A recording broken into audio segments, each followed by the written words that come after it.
How's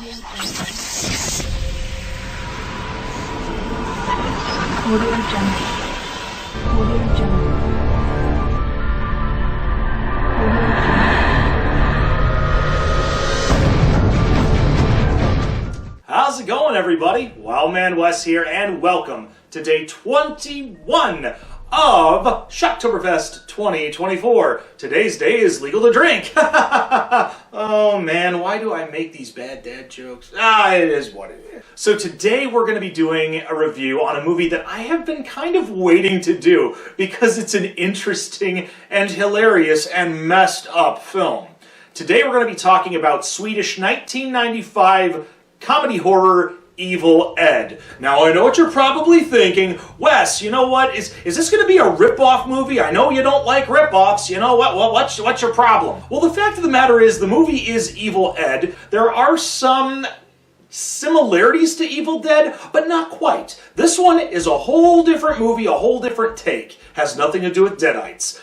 So we're going to talk about it right now, shall we? Alright. So the movie starts off with this man in an editing room who is losing his mind, wrapped in film, and the producer of this horror movie that he's editing runs in and asks, "What's going on? Why are you losing your mind?"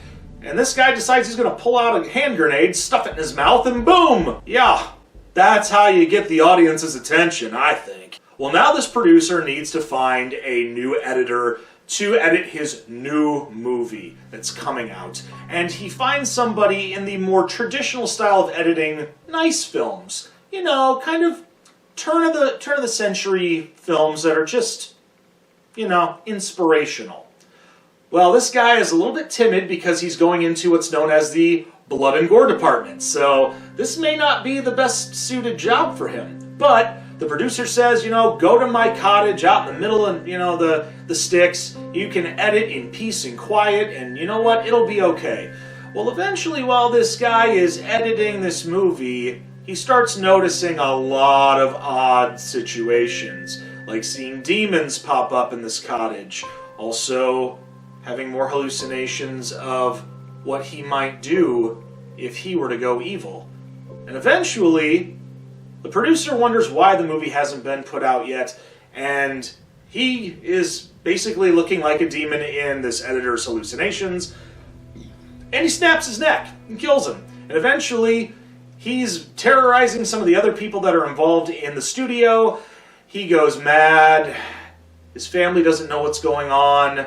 They end up in an institution, and these people that are working for the production company have to take him down. That's the best way I could describe this film without getting into too much detail, because there are some things in this movie that, well, yeah, if I were to put it on the back here behind me, yeah, I'd get flagged pretty hard. So we're just gonna leave it at that. Now it's time to talk about what I like and what I don't like about this film. Now, what I don't like about this film, I would say it's kind of short. I mean, now I know what I say about horror movies being like around 80 minutes is a great thing, but this one, I mean, they could have delved a little bit more into the psychological madness of the editor and how he didn't, like, basically the conflict of interest between his morality and his insanity.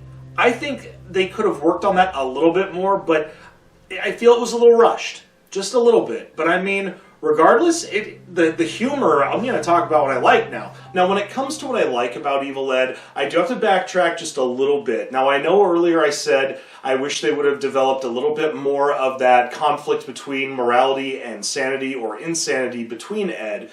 However, they did do a decent job for what it was worth. I mean, especially when it comes to the comedic timing of said situations. I mean, a lot of it has to deal with basically hallucinations, or even just his psyche starting to deviate from himself. One in particular example I could use on this one is when he's waking up in the middle of the night and he's looking for something to eat. and he decides he's going to open the fridge, and lo and behold, when he opens the fridge, there's a demon sitting in there throwing things at him, just yelling at him, saying like close the door, and just like flipping him off and saying just some really mean things to him. And then at another point, he's rewinding the film while he's editing to a specific spot where this maniac is yelling, "Don't you fucking look at me!" And he just keeps rewinding it until he sees a face appear in the darkness, screaming the same phrase. Which, an interesting bit of trivia, that voice of the maniac screaming that iconic phrase is Bill Moseley, Chop Top from Texas Chainsaw Massacre 2, Luigi Largo from Repo the Genetic Opera, and scores upon more horror films. That's the only person that I know that was in this film, even though it was just a dubbed voice.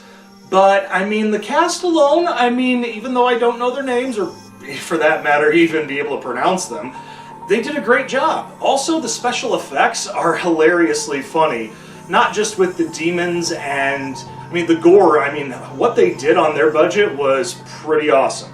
And I recommend it, you know. I would recommend this movie definitely for a one-watch.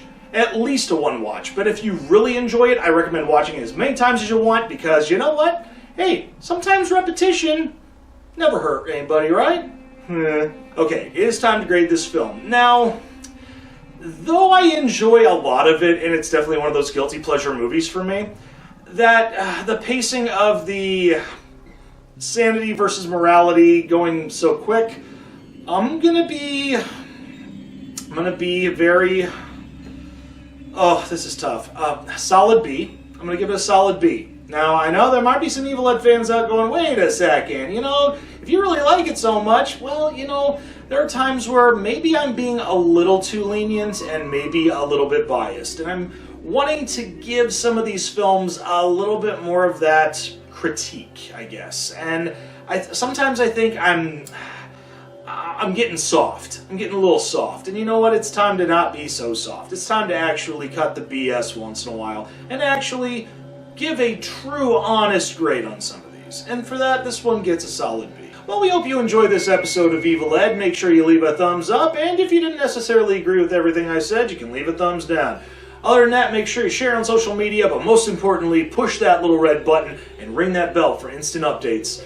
Until then, I'm Wildman West, and we'll see you tomorrow for day 22 of SHOCKTOBERFEST 2024. Take care, and as always, stay scared, kiddies!